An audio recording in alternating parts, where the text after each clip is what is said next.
তো hello guys, কেমন আছো সবাই? আশা করছি সবাই অনেক ভালো আছো। আজকে কিছু কথা বলবো আমি, যেটা আমার নিজের ব্যক্তিগত, ঠিক আছে? এই রাস্তাটা আমি এই রাস্তায় বহুবার ঘুরেছি, কিন্তু আজকের বিষয় হচ্ছে আমি নতুন বাইকে যাচ্ছি, ঠিক আছে? তো এটা একটা নতুন এক্সপিরিয়েন্স, ঠিক আছে? আনন্দ লাগছে, কিন্তু আবার সেই ভয়টা লাগছে, ঠিক আছে? যে ভয়টায় মানে মেন কথা হচ্ছে যে আমি বাইক নিয়েছি, কিন্তু আমার ভাগ্য কি বদলাবে? না, বদলাবে না, কারণ আমি যা করি সেটাই করে যেতে হবে, ঠিক আছে? তো ভাগ্য বাইকে বদলাবে না, বাট আমি এই বাইকটা নিয়েছি ব্লগের জন্য, ঠিক আছে? তো তোমরা অবশ্যই কমেন্টস করে জানাও এই বাইকটা কেমন লাগছে। আর তোমরা জানো যে আমি অনেক দিন, বিগত 4 বছর ধরে ব্লগ করছি, ঠিক আছে, বাইক নিয়ে। কিন্তু বিষয় হচ্ছে এই প্রথমবার আমি স্টাইলিশ বাইক নিয়ে ব্লগ করছি। তো এটা একটা নতুন আপডেট বলতে পারো, ঠিক আছে? নতুন একটা অভিজ্ঞতা হবে আমার জন্য। আর একটা স্পেশালি, আমি এই বাইকটা নিয়ে 4-5 দিন ধরে কাজ করছি, আর আমার কাঁধ না প্রচণ্ড ব্যথা, ঠিক আছে? প্রচণ্ড ব্যথা। এই মুহূর্তে আমি আজ সল্টলেক স্টেডিয়ামে, আজকে আমি জায়গার ব্যাগটা করছি না, রাস্তাটা তোমরা চেনো, ভালোভাবেই চেনো, আমার গুলাকে বহুবার দেখেছো। আমি যেটা জাস্ট বলতে চাই সেটা হচ্ছে যে এই রাস্তাটা আমার কাছে নতুন নয়, কিন্তু এই বাইকটা আমার কাছে নতুন। আর এই পুরনো রাস্তা দিয়ে নতুন বাইক চালানোর অনুভূতিটাই অন্যরকম, এটাই বোঝাতে চাইছি। বাইকটা তো নিয়েছি, তোমার হয়ে গেল 4-5 দিন, কিন্তু বিষয় হচ্ছে 4-5 দিন কোনো ব্লগ করিনি। কেন জানো? সেটাও আমি বলছি। সেটার কারণ হচ্ছে যে আমি বিগত 15 দিন থেকে 14 দিন হবে আমি বসেছিলাম, ঠিক আছে? মানে পকেটে টাকা পয়সা ছিল না, কাজ করিনি 14-15 দিন। তো এই 4-5 দিন আমি টানা কাজ করেছি, কারণ আমার কিছু পয়সার দরকার ছিল, সে কারণেই আমি টানা কাজ করেছি। তো এখন মোটামুটি হাত খরচা চলে এসেছে, ঠিক আছে? গাড়িটা আমার সামনে এসে দেখো কীভাবে দাঁড় করাচ্ছে। এই হচ্ছে এই রাস্তার সমস্যা, ঠিক আছে? এখানে দেখো ডান দিকে হুপ করে মেরে দিলে না, লোকে এসে ঠুকে দিয়ে বেরিয়ে যাবে।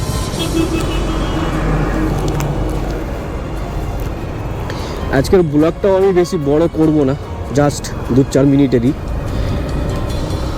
আর একটা স্পেশালি কথা, যে বাইকটা আমি নিয়েছি, ঠিক আছে, বাইকটা দিয়ে আমি ডেলিভারি কাজও করব, প্লাস বাইক ট্যাক্সিও করব, সব কিছু ব্লগের মধ্যে তোমরা দেখতে পাবে।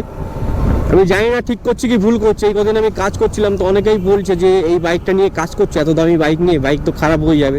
তো শুনলে খারাপ লাগছে, কিন্তু আমি ব্লগ করার জন্য নিয়েছি। আমি জানি না আমি ঠিক করেছি নাকি ভুল করেছি।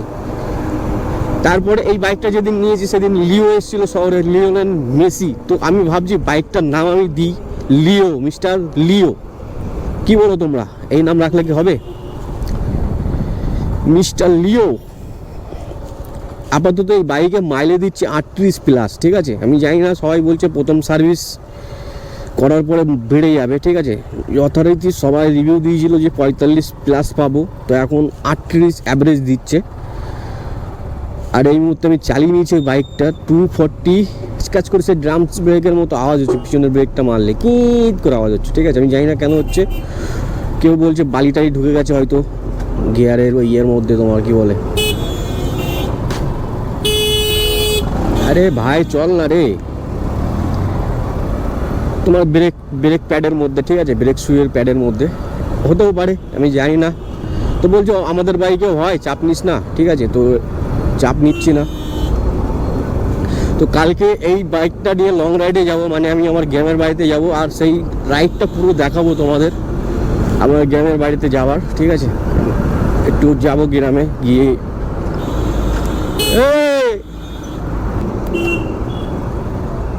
তো এটাই হচ্ছে ব্যাপার। তো গাইজ, আজকের ব্লগের দুটো বিষয়, এক হচ্ছে বাইকের নাম আমি রাখলাম লিও, ঠিক আছে? 2, বাইকটা নিয়ে আমার কাজ করা কি ঠিক হচ্ছে না ভুল হচ্ছে সেটা তোমরা জানাতে পারো। 3, এই বাইকটা নিয়ে আমার ঘাড় প্রচণ্ড ব্যথা করছে, আমি জানি না বাইকের জন্য নাকি গ্যাস হচ্ছে তার জন্য, ঠিক আছে? রাজুকে বললাম ভাই ভীষণ ঘাড় ব্যথা করছে, তো বলছে বাইকের জন্য হতে পারে, অভ্যেস নেই তার জন্যে। তো সেটাও একটা হতে পারে, আমি নট শিওর।